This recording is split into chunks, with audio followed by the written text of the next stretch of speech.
शान्ताकारं भुजगशयनं पद्मनाभं सुरेशम्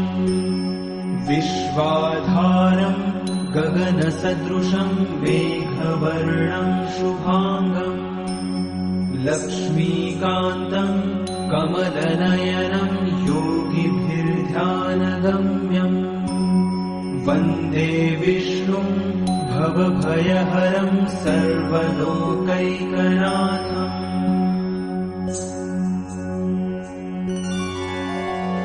शान्ताकारं भुजगशयनं पद्मनाभं सुरेशम् विश्वाधारं गगनसदृशं मेघवर्णं शुभांगम् लक्ष्मीकान्तं कमलनयनं